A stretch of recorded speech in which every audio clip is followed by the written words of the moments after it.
En Clave de Amnistía, un programa de Paradigma Radio.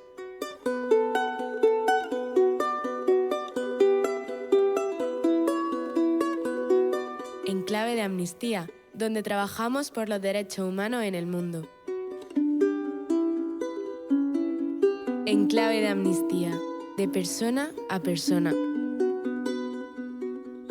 En Clave de Amnistía, en Paradigma Radio.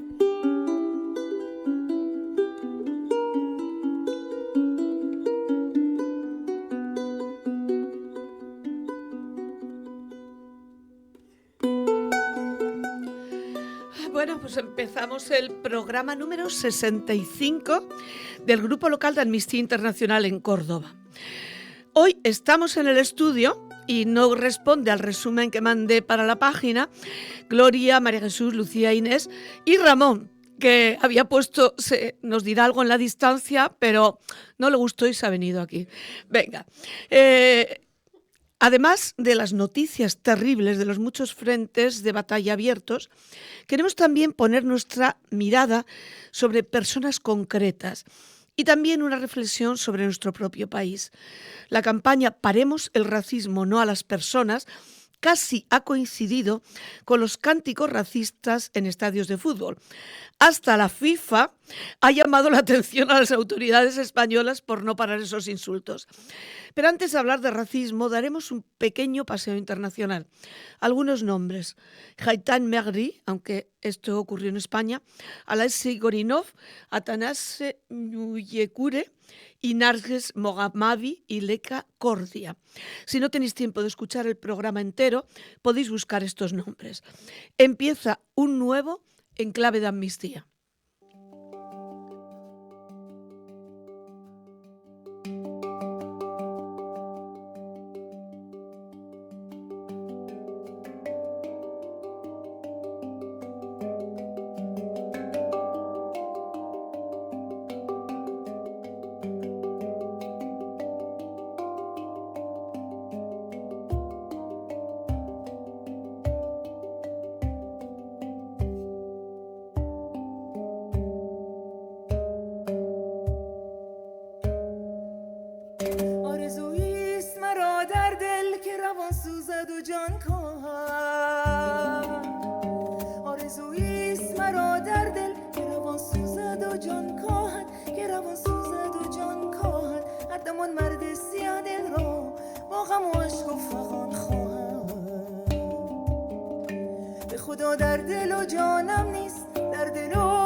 Bueno, buscadlo si en un momento tenéis curiosidad.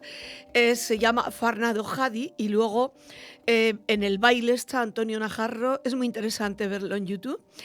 Y se llama Sevillanas Persias, Persian Sevillanas. Y bueno, la fusión es que hoy en día es un poco así, ¿no? Si no, no hay más que ver las cosas que hace Rosalía, que ya funde todo. Un día nos vamos a fundir con ella, no lo sé, de ópera. Y la he escogido porque tenemos que hablar de Persia, aunque hoy en día, digamos, Irán. Y hay quien no se ha enterado de que no es un país árabe, que no hablan árabe, y hay que volverlo a explicar continuamente.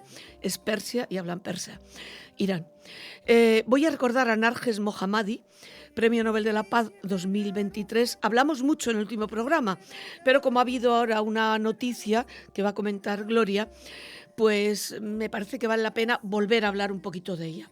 Entonces Gloria nos va a decir algo. Sí, porque incluso su propia hija está preocupada por su vida, teme por la vida de su madre, y por otros muchos presos políticos que ya de por sí muchos corren peligro de ser ejecutados sin previo aviso, de ser ahorcados, pero en el caso de su madre, además del peligro de no ser alimentada, porque con tantos bombardeos pues están descuidando a los funcionarios, no sabe si les dan de comer o de beber, pero que hace 6 días escasos fue encontrada inconsciente en su celda, con los ojos en blanco, en fin. Y el médico de la cárcel, que pasó al cabo de un buen rato, pues dijo que tal vez era un infarto, pero de todas maneras lleva ya tiempo que le niegan o le retrasan la atención hospitalaria. Y ella tiene graves problemas cardíacos y pulmonares. En fin, que su vida corre peligro una vez más.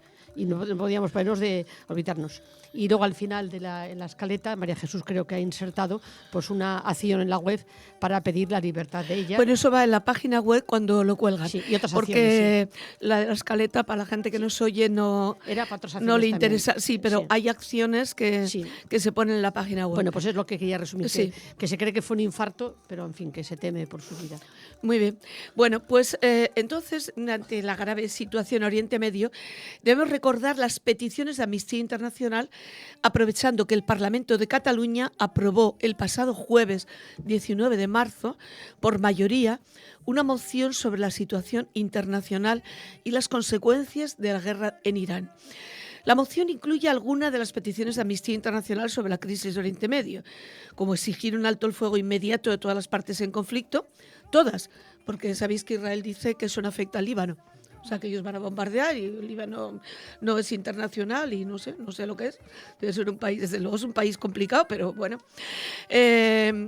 Y un alto el fuego, vale. Protección inmediata de la población civil, que es lo que siempre pedimos en Amnistía, porque aunque a la gente no le gusta que lo digamos, no somos propiamente una organización pacifista, pero claro, todo tiene unas reglas que se están incumpliendo totalmente. Investigación y rendición de cuentas de los crímenes de guerra, garantizar el derecho a la protesta en Irán, la liberación de las personas detenidas arbitrariamente y poner fin a la tortura. Pero bueno, he citado en la introducción algunos nombres y muy brevemente vamos a recordar a quienes llevan estos nombres. Empieza Gloria. Sí, bueno, queremos recordar sobre todo, en primer lugar, al político ruso Alexei Gorinov, porque fue la primera persona en recibir una sentencia de prisión por el simple delito, y cito entrecomillado, difundir información falsa sobre las Fuerzas Armadas rusas, tras el inicio del conflicto en Ucrania.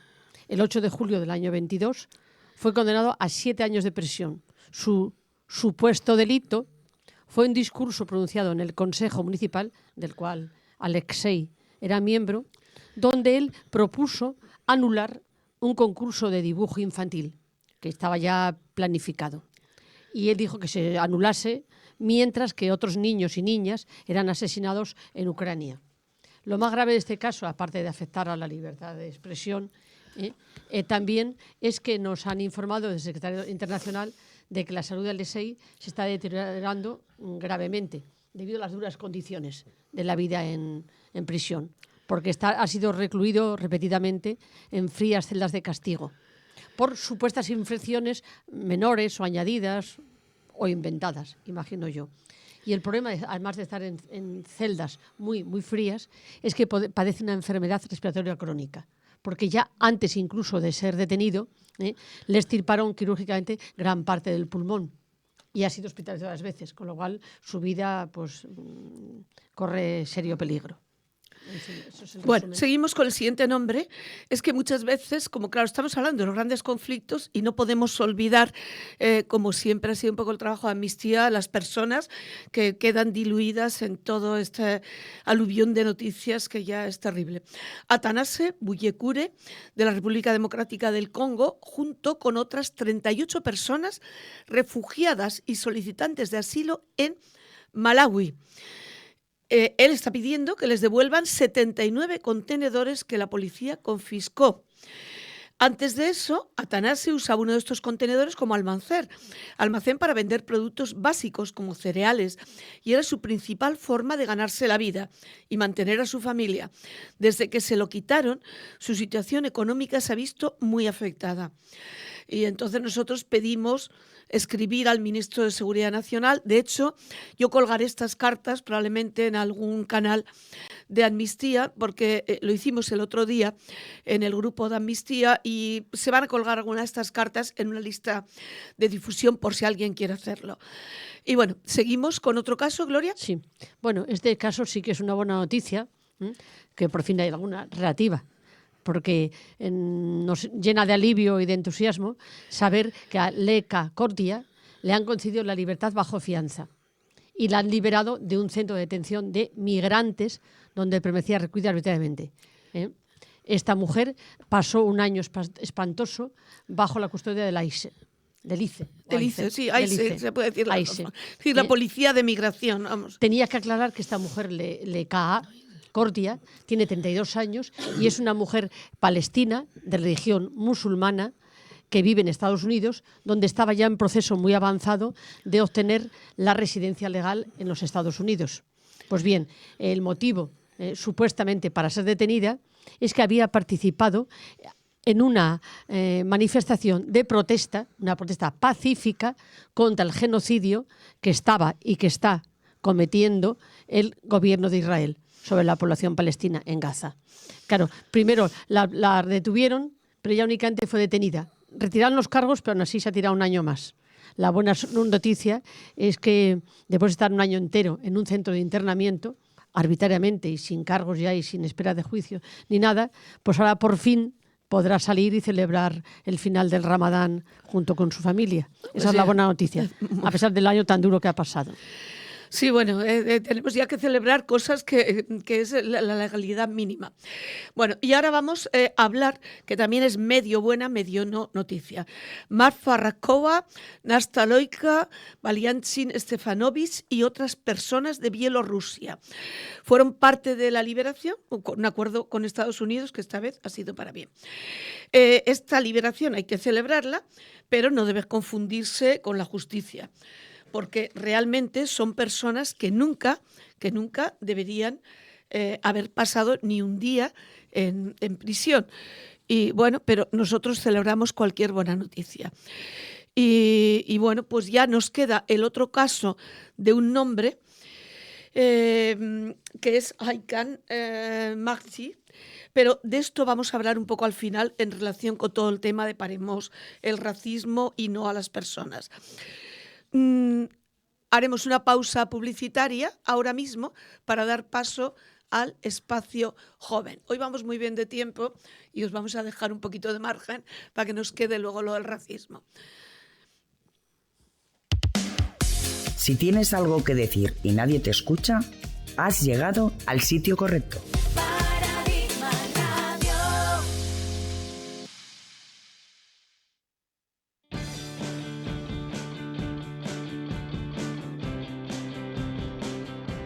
¿Quieres contribuir a crear una sociedad en la que quepamos todas, todos, todes, en igualdad, sin ningún tipo de discriminación y sin privilegios a las confesiones religiosas? Si defiendes la libertad de conciencia, asóciate a Europa Laica.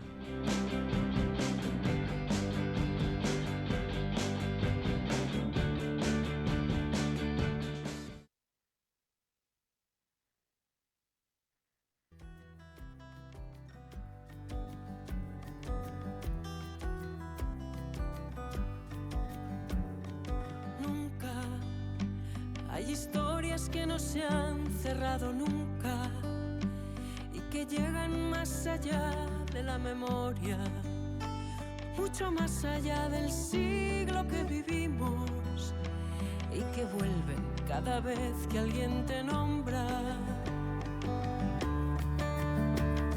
Sabes bien que la suerte, el destino o el azar nos arrastran de manera caprichosa. Buenos Aires, Berlín o Zaragoza o Chile, Estadio Nacional. Podría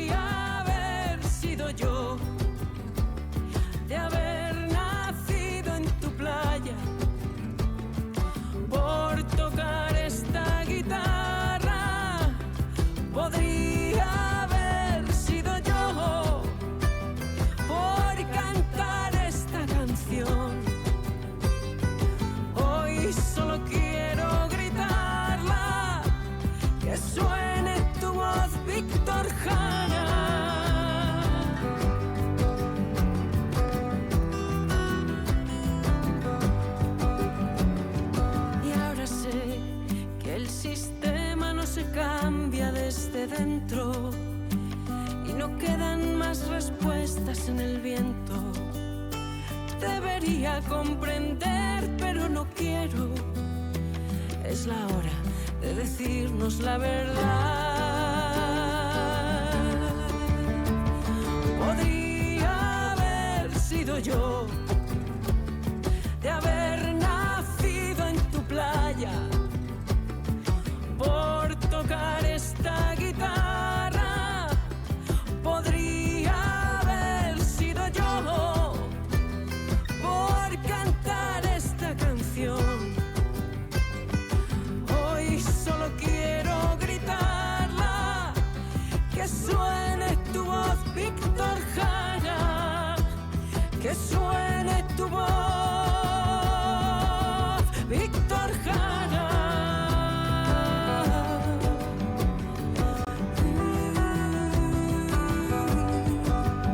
Y déjalo que salte en mil pedazos, pero déjalo que se rompa este silencio de cristal y no vuelva nunca más.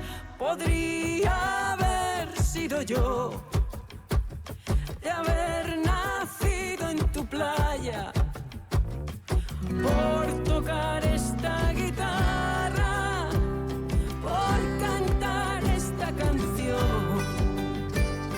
Hoy solo quiero gritar. Bueno, pues aquí tenemos presentes a Ramón, Lucía, Inés, en el orden en que yo les tengo. Hablad vosotros tranquilamente, como queráis. Venga. Genial, pues venga, hoy voy a empezar yo y bueno, relacionado un poco con lo que habíais comentado al principio, sobre que habéis mencionado a Irán, y dada la situación geopolítica actual, ahora mismo vivimos un momento de tregua, ¿verdad? Supuestamente. Hoy quería traer una reflexión, un poco algunos datos sobre una investigación que llevo realizando los últimos 2-3 meses sobre los hidrocarburos en Oriente Medio y el Golfo Pérsico y los efectos que tienen, bueno, los efectos humanitarios que tienen la población de estos países. Yo me he centrado sobre todo en Irán, en Irak y en Arabia Saudí. Y bueno, simplemente quería compartir un poco pues, reflexiones y alguna teoría que me parece interesante. Y bueno, es que tanto el petróleo como el gas, sobre todo en el Golfo Pérsico, hay muchos académicos y bueno, en la universidad disponer de estos recursos se conoce como la llamada maldición holandesa o estados rentistas, y esta supuesta maldición, que bueno, se llama así porque se descubrió en Países Bajos en una crisis de petróleo que tuvieron en los años 70. Bueno, consiste en que básicamente disponer de estos recursos supone un arma de doble filo porque, claro, pues tienes un montón de recursos naturales que puedes exportar al extranjero, pero esto a la vez crea un estado extremadamente corrupto. ¿Por qué? Porque al tener muchos ingresos, normalmente por la compra de países como Estados Unidos o China, esto hace que los estados como Arabia Saudí no tengan la necesidad de cobrar impuestos a los ciudadanos. Entonces, al no cobrar impuestos, no se crea como un bagaje o no tienen pues el dinero para invertir en infraestructuras para el público, o sea, para la ciudadanía, como colegios, como hospitales. Y bueno, pues claramente todos estos ingresos se los está llevando los gobiernos que suelen ser tanto corruptos como autocráticos, aunque bueno, más en Arabia Saudí que en Irak, porque en Irak sí que hay un problema con grupos sectarios. Pero bueno, ese es el principal problema. Entonces, algunos datos, por ejemplo, en Irak, a pesar de que es uno de los países con mayores reservas de petróleo del mundo, creo que es el cuarto, si no me equivoco, solo el 1% de la población de Irak está empleada en ese sector. Eso significa que el 1% se está llevando todos esos ingresos y el resto de la población, concretamente, salió un estudio en 2023 que decía que el 43% de la población de Irak vive con menos de $1 al día. Con lo cual estamos ante casi la mitad de la población, que son millones de personas que viven bajo el umbral de la pobreza. En Arabia Saudí algo similar. De hecho, hay una cita que me gusta mucho del propio ministro de Arabia Saudí en el año 79 que dijo: ojalá hubiéramos descubierto el agua en vez del petróleo. Y eso yo creo que refleja un poco el gran problema que tienen estos países, que ahora se incentivan, por supuesto, muchísimo más con la crisis que tenemos en Irak con la crisis, otra crisis, nueva crisis del petróleo después del 2014. Y bueno, pues es una tendencia constante. Esto ya lo hemos visto, pasó en los años 70 con el boom del petróleo, volvió a pasar después de que Irak invadiera Kuwait, pasó en 2014. Son como oleadas que vemos, claro, de estos recursos naturales y que están teniendo muchísimos efectos negativos en la población. Y esto, lo que mencionaba, eso que se conoce como la maldición holandesa. No sé los demás si tenéis alguna opinión sobre esto. Si es verdad que, claro, ¿cuál es la solución de esto? La solución sería liberalizar un poco el comercio y diversificar las exportaciones del país. En Arabia Saudí, por ejemplo, sí que han intentado... el supuesto gobierno dice que ha intentado diversificar su ingresos mediante, hace ya una década publicaron la Visión 2030 de Arabia Saudí, en la que dice que iban a crear nuevas infraestructuras para atraer turismo internacional y están incentivando mucho, por ejemplo, que la gente vaya allí a ver fútbol, porque están fichando mucho. Bueno, Ramón, tú sabrás mucho más de esto, a la gente que están fichando. Pero bueno, a pesar de que supuestamente hay estos intentos de diversificar los ingresos, nos encontramos ante países que tienen un índice de corrupción altísima. Hay un índice que sacó un historiador que se llama Ross, en el que medía del 0 al 10, 0 como un país completamente autocrático y 10 como un país extremadamente democrático, y tanto Irán como Irak y Saudi Arabia, imagino que el resto de países del Golfo Pérsico, estaban entre el 0 y el 0,5. O sea, estamos hablando de países, que podríamos calificar como autocracia total y que realmente no tienen interés en que la población se desarrolle económicamente ni alcance los niveles de educación mínima. Y eso se ve mucho, yo lo he vivido personalmente con la gente que he conocido proveniente de Arabia Saudí allí en Londres. Se nota mucho que la clase de gente que va allí pertenece a ese 1% que comentaba, que maneja el petróleo de todo el país, y los demás viven... Pues ya se conoce la situación. Y sobre todo trabajadores inmigrantes, siempre Amnistía, también cuando los mundiales de fútbol, Qatar, tal, tiene una cantidad de mano de obra sin derechos ningunos. Efectivamente. Todo de Indonesia, Filipinas, situaciones... Entonces, la única salida un poco... no voy a decir una revolución, pero una revolución en el sentido de que haya una liberalización y una diversificación de la economía, pero para eso tiene que haber a lo mejor potencias y países externos que son países que están en el desierto, o sea, sobreviven porque encontraron petróleo. Claro. Te quiero decir, no hay nada. Y ahora ya veremos, con todo esto complicada la asistencia. Sí. Y yo te quería preguntar, tú has mencionado, dice, ojalá que hubiésemos encontrado agua. Sí. Estaba leyendo yo en el periódico de ayer mismo que el problema que ahora mismo de los bombardeos de Irán, que aparte de bombardear instalaciones petroleras, centrales eléctricas, que también están bombardeando desalinizadoras. Sí, plantas que el de futuro problema del agua. La guerra va a ser por el agua, las guerras del futuro, leí en un sitio.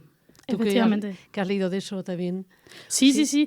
El problema es que estos países ahora mismo, como dependen única y exclusivamente de este tipo de economías, cuando tú bombardeas y destruyes eso, el país se queda en la nada. Ahora mismo, la crisis que estamos viviendo, ahora mismo estamos empezando la crisis que se viene en los próximos años, ya se va a ver, porque esto va a tener consecuencias como pasó yo creo que en los años 70, que las consecuencias en realidad la población las sufrió a principios de los años 80, cuando no quedaban ya reservas, cuando los precios por barril del petróleo cayeron muchísimo, y entonces ahí los países tuvieron que empezar a ver qué alternativas podían sacar para salir adelante y para impulsar otra vez la economía del país. Yo creo que eso es lo que vamos a ver en los próximos años, pero sin duda un problema.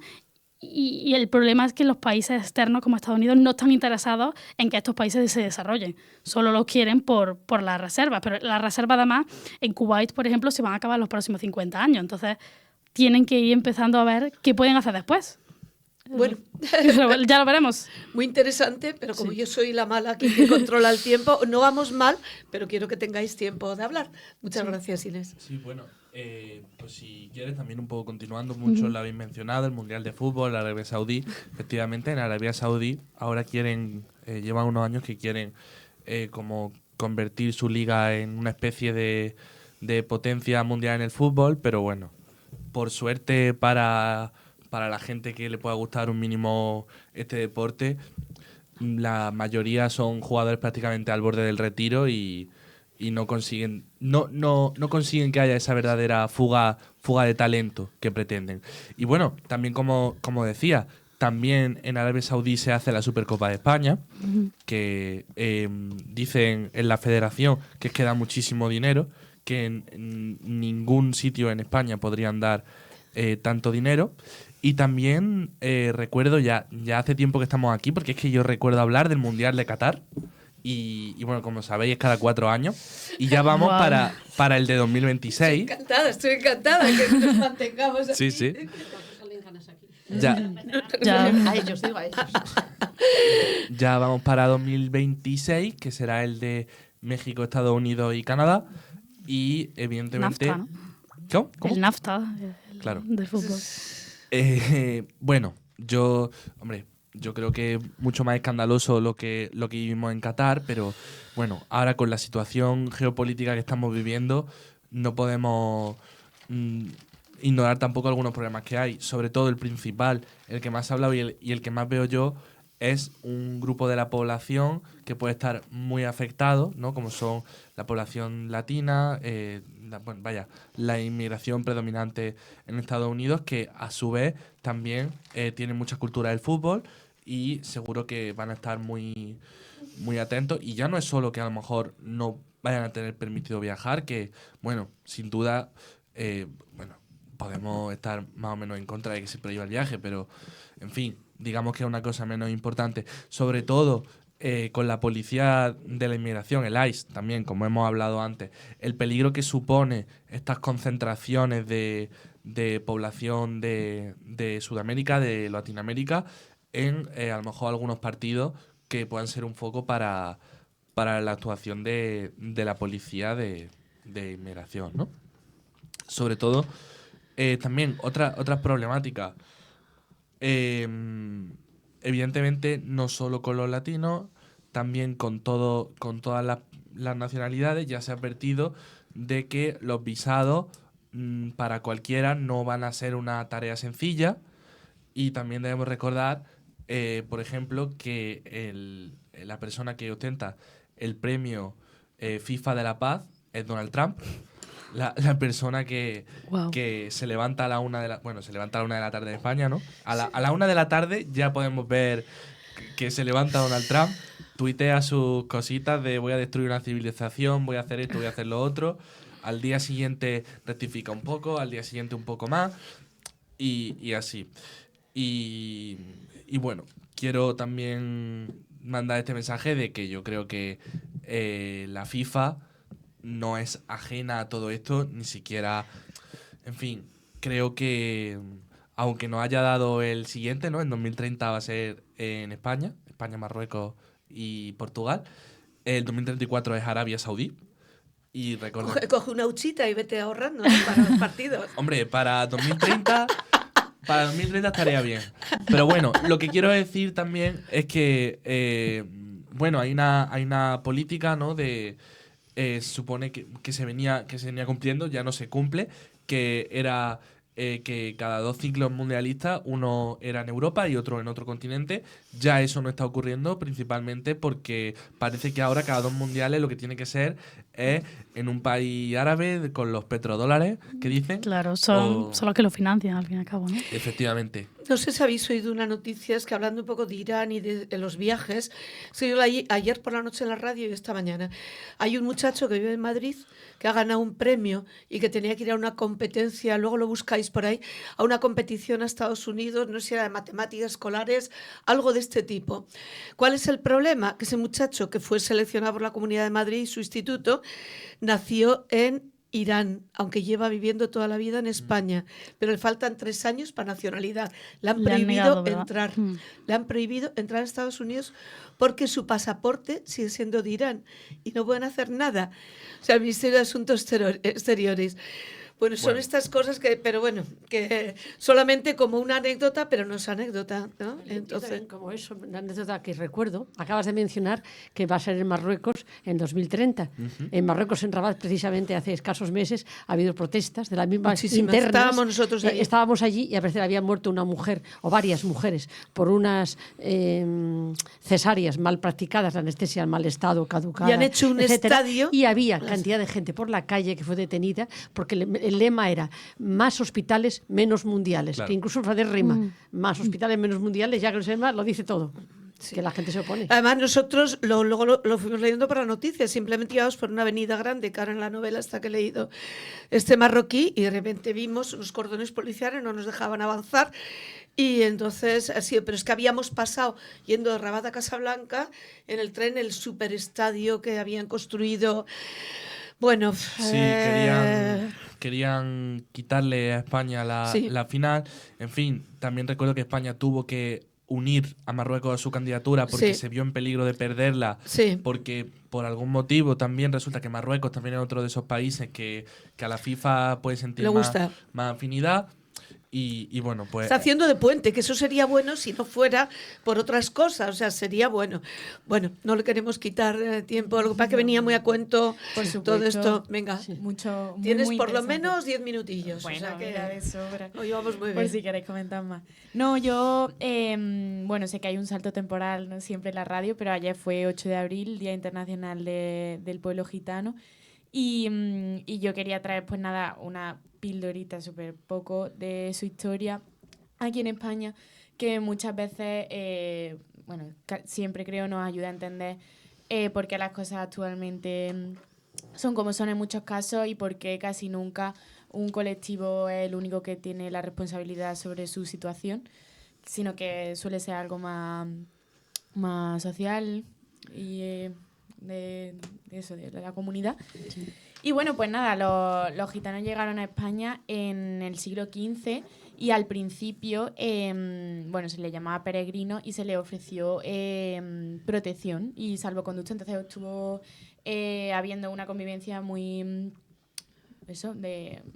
saludable durante mucho tiempo, hasta que a finales de siglo, pues ya se les empezó a obligar a que se asentaran aquí y que tuviesen que abandonar tanto su cultura como su vestimenta, como su lengua y su costumbre, su forma de vida.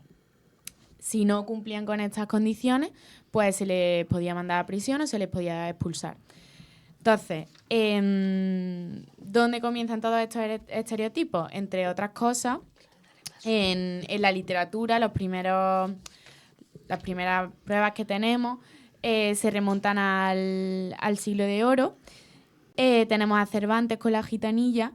Y pues aquí se presenta como un estereotipo de gitano muy idealizado, poco realista, tanto en cualidades positivas como en negativas. Ya se le empieza a presentar como ladrones, como adivinos, como bailarines. Así más o menos se representa en el imaginario popular. También, por supuesto, empieza a haber estigmatización, si la podemos llamar, institucional, porque en los discursos y en las leyes incluso se le empieza a asociar con la criminalidad y con la vagancia mucho, y se empieza a controlar su movimiento, los trabajos a los que podían acceder y pues eso es lo que hemos comentado, su expresión cultural. En 1610 se declaró en las Cortes que no eran considerados personas, sino asesinos y ladrones. Y en 1783, en un decreto, se dijo que la etnia gitana no existía y que no podían ser considerados un pueblo, sino criminales. Por supuesto, la Iglesia también cuestionó mucho su obediencia religiosa y su moralidad, lo cual también, por supuesto, influenció muchísimo nuestra percepción. Y bueno, pues todo esto formó parte de un proceso muy largo de estigmatización que los sitúa como un peligro interno del país y que justifica tantísimos años de persecución. Es decir, hay historiadores que dicen que se han considerado como un extranjero dentro de su propio país. O sea, no, al final esto ha dictado quién se considera como un ciudadano de pleno derecho y quién no. Y bueno, pues al final todo esto también hace que en momentos de crisis social o económica sean un objetivo, ¿no? Una comunidad fácil de culpabilizar. En fin, en general, pues podríamos decir que llevan, bueno, más de 500 años viviendo aquí y aún así sabemos que siguen muchas veces sus comunidades viviendo en sitios en los que disponen de mucho menos recursos y que muchas veces se cuestiona su pertenencia y su ciudadanía. Por supuesto, sabemos que han influido muchísimo en nuestra cultura, en el flamenco, incluso en la temática. Escuchaba hace poco eso, que las primeras letras que se tienen flamenca cuentan situaciones de sufrimiento del pueblo gitano sobre esas temáticas. Y eso, bueno, el calor en el lenguaje han influido un montón. Los trajes de gitana, que no de flamenca, vienen de las ferias, de los trajes que usaban las mujeres. En la poesía y en la tradición oral también han participado muchísimo. Y bueno, poquito más. Yo no soy nadie para hablar de ellos, pero si queremos saber más, habrá que escucharles. Y sabes que eso, que al final nos preguntamos, ayer había un vídeo que decía, nos preguntamos qué son los gitanos, sí. Pues nada más lejos que personas, y que al final merecen un respeto por el simple hecho de ser personas, no porque haya uno que sea juez, ni uno que sea historiador y se haya ganado nuestro respeto, sino que al final eso, todos lo merecen.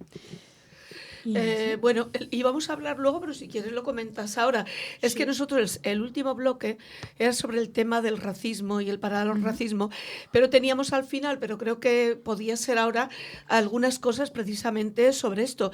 También a este estudio trajimos una vez de Acisgru, que no sé si sabéis, es una asociación que trabaja con gitanos rumanos, que también es muy distinto, porque todo el centro de Europa, además normalmente se emplea el término Roma, sí. Son Roma y tal, pero aquí pues sabes que están muy estigmatizados y entonces nosotros tenemos amigos, compañeros que trabajan mucho y vinieron aquí una vez también celebrando.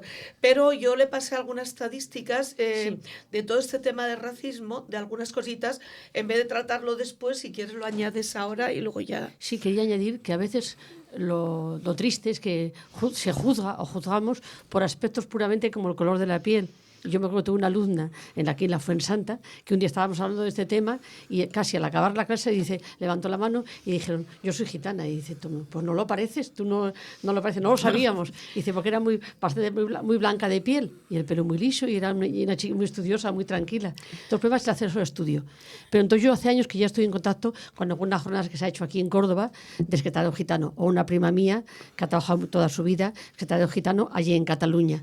Y entonces he tenido acceso, bueno, aparte de que ayer en el Córdoba venía noticia de que ayer fue el Día Internacional del Pueblo Gitano. Y dice que el día 8, porque claro, cuando se oiga el programa será ayer o anteayer, bueno, sí, el 8 de abril, da igual. Pero decía que por suerte que tienen avances, por ejemplo, el número de personas gitanas, sobre todo mujeres, que acceden a estudios universitarios. Ayer estaban viendo la parte positiva de los relativos avances que estaba viendo, que había ciertas mejoras, aunque le faltaba mucho para romper lo que llamaban el techo de hormigón, no techo de cristal. Pero luego leí también, ayer hice un pequeño resumen de lo que venía el informe del Secretariado Gitano para el año 24, o el 25, perdón, y decía que 1 de cada 3 personas gitanas siguen sufriendo discriminación por motivos étnicos, raciales o por el fenotipo del color de la piel, por su aspecto, vamos. Y que incluso las que más peligro sufren de sufrir discriminación son las mujeres gitanas y los jóvenes, las personas jóvenes entre 18 y 35 años. Son las que más. Y que esas personas, son estadísticas que me pasó María Jesús, sufren más discriminación incluso que otros grupos raciales o étnicos de origen afro. Sí, creo que era un estudio de la Universidad de Valencia de hace un par de años. Más incluso que los 8, pedía porcentajes, no voy a repetirlos ahora, pero más que otros grupos étnicos o raciales que hay aquí en España, origen latino, asiático o africano. o afroamericano, que sufre muchísima discriminación. Y esa discriminación, aparte de otros muchos temas que venían en ese informe, que es larguísimo, por ejemplo, el racismo inmobiliario, por teléfono dicen que sí, que el piso está disponible, cuando llegan, le ven la cara o ven los papeles y ven los apellidos, ya no hay. Ya ese piso estaba cogido, estaba alquilado. Pero aparte de eso, el mayor discriminación es incluso el maltrato policial, con un uso excesivo de la fuerza, ¿eh? Ven a una persona y a veces es la policía, pero a veces que la policía le ha avisado los vigilantes de seguridad privada de cualquier centro comercial, de cualquier centro de hostelería, de cualquier restaurante. Ven a una persona gitana y desconfían, aunque no haya hecho absolutamente nada, vamos, ni pedir un vaso de agua todavía, ya desconfían y llaman a veces a la policía y a veces tienen un uso excesivo de la fuerza, ¿eh? Con lo cual es una discriminación. Y dice que hay muchos casos documentados de que el arma teaser... Bueno, eso hablamos después. Lo haremos después, pero que es un uso desproporcionado de la fuerza. Y yo a veces me lo he presenciado hace poco en una calle muy céntrica, de repente me paré, había 2 coches de la... zumbando con las sirenas de color azul, paradas en la calle peatonal más céntrica de aquí de Córdoba, y 21 mujeres dicen, no hacemos nada. Eran 3 mujeres y 8 agentes de policía. Solo estábamos mirando, solo mirábamos, no sé por qué nos han acusado. Estábamos sentados a ver qué ropa había y ya las echaron fuera. Y vinieron 2 coches de policía, que yo me quedé alucinada, estuve a punto de filmar, pero evidentemente no me dejaron.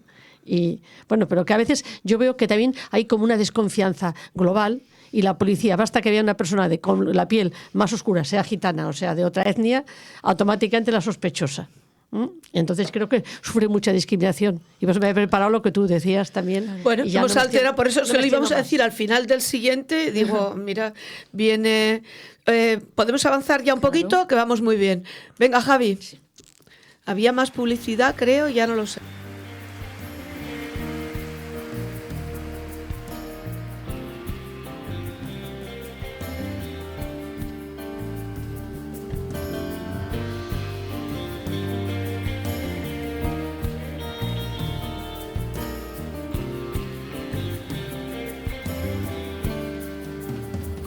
¿Cómo voy a olvidarme si el olvido es memoria? ¿De qué debo olvidarme? Están hablando en broma. ¿Cómo voy a olvidarme? Solo olvidan los bobos que reescriben la historia para borrarlo todo. ¿Cómo voy a olvidarme? ¿Dónde pongo las sombras? Solo quiero saber dónde están los que sobran. ¿Cómo voy a olvidar de todo aquí y ahora? Lo diga quien lo diga, o el Padre Santo en Roma. ¿Cómo voy a olvidarme de todas las derrotas, de tantos humillados, de las familias rotas? ¿Cómo voy a olvidarme de sueños imposibles, de tantos invisibles y de tantas victorias? ¿Cómo voy a olvidarme si tengo el disco duro rebosando hasta el borde? Que alguien venga y lo borre. ¿Cómo voy a olvidarme? Ya sé que les estorba que se abran las cunetas, que se miren las fosas y que se haga justicia sobre todas las cosas, que los mal enterrados ni mueren ni reposan. ¿Cómo voy a olvidarme de esa turba furiosa, de esos años de plomo y curas con pistola? ¿Cómo voy a olvidarme de todas las derrotas, de tantos humillados, de las familias rotas? ¿Cómo voy a olvidarme de sueños imposibles? Bueno, es como voy a olvidarme y reivindica un poco la memoria, pero claro, muchas veces, como se dice, aunque esta frase dicen que no es cierto, de recordar para evitar repeticiones, es que ¿qué va a quedar en el futuro? Claro, aunque ahora ya el futuro, ya no sé si es mañana, si dentro de media hora, cuando salimos de aquí, hay una novedad. Yo ya he decidido no preocuparme, o sea, ayer me fui a comer al bar de abajo. ¿Qué? Está durmiendo todavía. Está durmiendo todavía, bueno, pero esta noche a lo mejor, pero no solo eso, o sea, bueno, yo qué sé. Bueno, pero podemos aterrizar también un poquito aquí cerca, ¿no? Porque si no, hombre, es verdad que comparando con algunas cosas, a lo mejor nos parece el mejor de los mundos y tampoco es eso. Yo tenía ganas de hablar hace tiempo de las armas Taser, que llevamos mucho tiempo pidiendo que se prohíban. Son esas cosas que te pegan una descarga eléctrica, que están prohibidas en algunos países y muy utilizados en otros. Yo creo que el Reino Unido la usan, me parece. Posible. Posible. No, lo digo porque es muy curioso. Está bien que no lo sepa. Está bien que no lo sepas. Es muy curioso también la evolución. Yo que he seguido un poco, tú fíjate, lo que se ve en muchas películas donde trabajan policías, por ejemplo, colaborando en algún caso, Reino Unido, tal. Policías en Reino Unido no llevan normalmente armas. Tampoco en España un municipal lleva una porra, pero no lleva una pistola. Sin embargo, pues en otros países, como en Estados Unidos, pues hay armas, ¿no? Entonces las armas Taser se vendieron como, mira qué bien para reducir, tienen muchísimo peligro, no está claro que la descarga no vaya a provocar muchísimos problemas y entonces precisamente se han utilizado ahora en un caso en el que ha habido una muerte. Muy complicado. Entonces, hay que recordar lo que dice Amnistía Internacional, que ha habido campañas sobre esto. Lo que pasa es que ya se nos superponen las campañas porque tenemos que estar todo el día en la calle. Se dice riesgos de utilizar las armas Taser de la manera en que se ha usado en el caso de Haitán. Por eso dije que este caso lo hablaríamos después. Personas bajo efecto de las drogas o en situación de agitación. El empleo de Taser en modo de contacto directo debe ser prohibido de una vez, porque causa un dolor extremo que es equivalente a una forma de tortura u otros malos tratos.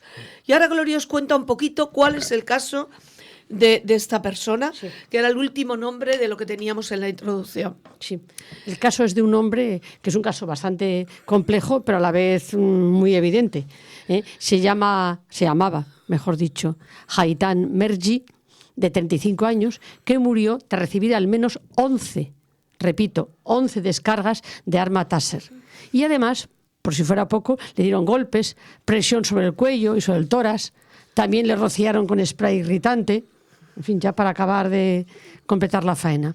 Y estos fueron agentes del Cuerpo Nacional de Policía en un locutorio de Torremolinos. Imagino que más le verían inmigrantes, le verían que no era de aquí.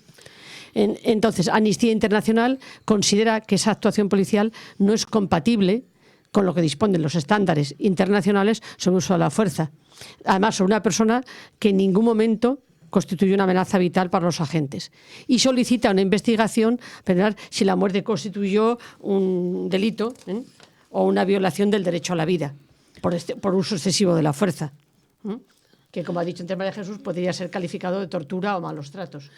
Sí, entonces que además ahora ha habido una campaña en España, en Córdoba, sí hubo una manifestación antirracista hace unos meses, pero no siempre se puede estar en ello. Pero esta campaña que lleva años y se llama Paremos el racismo, no a las personas. Hay informes enteros de Asociación Pro Derechos Humanos en Granada y de Amnistía en otros lugares donde se ve las detenciones arbitrarias por perfil racial, que es una cosa que está expresamente prohibido. Es decir, una persona, como ya he puesto un ejemplo, que parece sospechosa, no ha cometido ningún delito, entonces se le para. ¿Qué es lo que ocurre? Que a veces esta persona, si está en una situación medio irregular, accede a que le paren, cuando debería decir, perdón, no me puedes parar, no me puedes pedir nada, porque es así en la ley, pero a ver quién, cuando te van a parar, dice, no me puedes parar. Mi hermano, que vive en Reino Unido, como sabes, él siempre dice, no, pero no te pueden. Digo, sí, pero una cosa es lo que dicen, porque también en Reino Unido ahora están deteniendo a manifestantes pro-Palestina. No te pueden detener. Digo, es que en España tampoco. Yo estoy aburrida de decírselo a la gente. Y que para concentrarse menos de X número de personas, tampoco tienes que pedir permiso. Eso en mi época sí, ahora no. Como mucho notificar, o sea, que no te pueden decir, ¿tú qué haces aquí parado? Estamos menos de 20 o 30 personas, no hay ningún problema. Pero eso se está utilizando abusivamente. O sea, separa a la gente, ¿cómo se llama? Por perfil racial. Es decir, veo a alguien que tiene un perfil y aunque no esté cometiendo ningún delito, lo paro. Entonces, bueno, eso se considera que es racismo, está basado en un perfil racial, y entonces ha habido un revuelo porque ahora, hace unos días, a quien se le intimidó fue a un hombre que había sido diputado en la Asamblea de Madrid por Podemos, que es Serigne Mabella. Claro, una persona que tiene cierto conocimiento, él ha pasado por la fase ilegal, él dijo que estaba entrando en su casa y que no tenía por qué dar ninguna explicación. Lo retuvieron, bueno, había grabaciones, porque aunque no se pueda, luego se admite todo esto. Y luego otra serie fueron detenidos, había un periodista, unos colaboradores del periódico El Salto, y entonces en los vídeos que ha analizado Amnistía se observa cómo van contra este señor, con Serigne y otro vecino, están boca abajo, en mitad de la calzada, con una maniobra que conllevan riesgos para la integridad. Estaba entrando en su casa. Entonces, claro, y esto es una persona conocida, pero personas anónimas se están sufriendo continuamente. El que escribe un artículo es que te he pasado, Yusuf Led, que es un periodista, él está con mi hijo en una cosa que se llama Algo Reis, que entonces hacen estudios de cómo se utilizan los algoritmos para discriminar en el estudio de fronteras, las fronteras con cámaras de estas que también está prohibido para discriminar, y han publicado un par de informes sobre todo esto. Y bueno, está más que documentado y tenemos esos datos del estudio de la Universidad de Valencia, donde la probabilidad de ser detenido, o sea, arbitrariamente vas por la calle, de que te paren y te digan a dónde vas, va subiendo según sea tu color de piel, según una serie de características. Pues me parece que nos queríamos hacer eco, y después sí vamos a hablar del caso en concreto, porque en España es importante el tema del pueblo gitano, pero como ya lo hemos hablado, pues yo ya no tengo nada más que comentar, y si tenéis algo que decir, y si no, ya nos vemos el próximo mes, ¿sí? Sí. Y hoy vamos muy bien de tiempo, ¿te quejarás, Javi? Está muy bien. Pones la canción. Venga, y hasta la próxima. Adiós. Adiós.